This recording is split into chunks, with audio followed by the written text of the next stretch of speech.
আসসালামু আলাইকুম। Hello everyone, কি অবস্থা সবার? সবাই কেমন আছেন? আমার একটি নতুন রেসিপিতে আপনাদের আবারও স্বাগতম।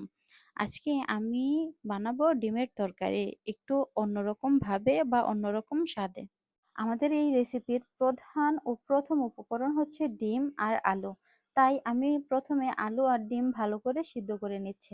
ভালো করে সিদ্ধ করার পর আমি ডিম থেকে ডিমের খোসা ছাড়িয়ে নিচ্ছিলাম। আপনারা সবসময় ডিম সিদ্ধ করার সময় ১ চিমটি লবণ ডিমের পানিতে দিয়ে নিবেন। তাহলে ডিম থেকে ডিমের খোসা ছাড়াতে খুব সহজ হয়। এই তো দেখতে দেখতে আমার সবগুলো ডিম ছোলা শেষ। দেখেছেন আমি লবণ দিয়েছিলাম তাই আমার একটি ডিমও ফাটেনি। ডিম ছিলে নেওয়া শেষ, এখন ছিলে নিব আলু। এই তো আমার আলুগুলো ছিলা শেষ হয়ে গেল। এখন আমি আর বাকি উপকরণগুলো কেটে নিব। পেঁয়াজ, কাঁচামরিচ, এই তো পেঁয়াজ কুচি কুচি করে কেটে নিচ্ছি আমরা। এর ফাঁকে দিয়ে সুন্দর করে ডিমগুলো হালকা হলুদ দিয়ে ভালো করে ভেজে নিব।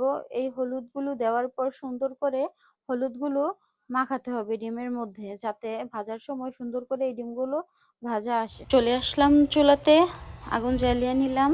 তার মধ্যে দিয়ে দিলাম অল্প করে তেল। তেলের মধ্যে দিয়ে দিলাম হালকা লবণ, যাতে ডিমগুলো ছিটে না আসে। ভালো করে লবণগুলো একটু নাড়াচাড়া দিয়ে দিয়ে দিলাম ডিমগুলো।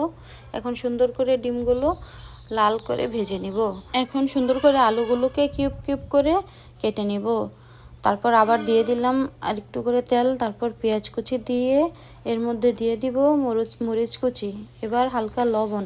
তারপর এগুলো সবগুলো উপকরণ ভেজে এর মধ্যে দিয়ে দিব হালকা হলুদ, মরিচ, অল্প একটু মুরগির মশলা। এগুলো এবার সুন্দর করে নেড়ে চেড়ে ভেজে নিতে হবে।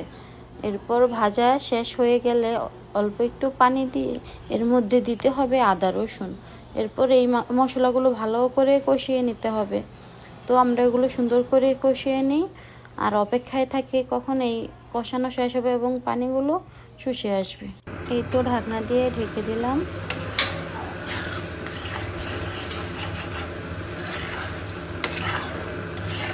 এখন এর মধ্যে দিয়ে দিব কেটে রাখা আলু।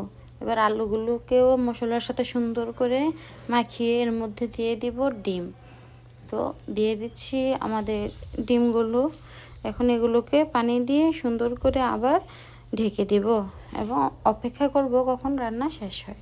এই তো আমাদের ডিম তরকারি রেডি, তাই চুলা বন্ধ করে নিলাম।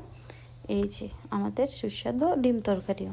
অবশ্যই আপনারা এই ডিম তরকারিটি বাসায় বানানোর চেষ্টা করবেন। এভাবে ডিম তরকারি রান্না করলে আসলে অনেক মজার হয়।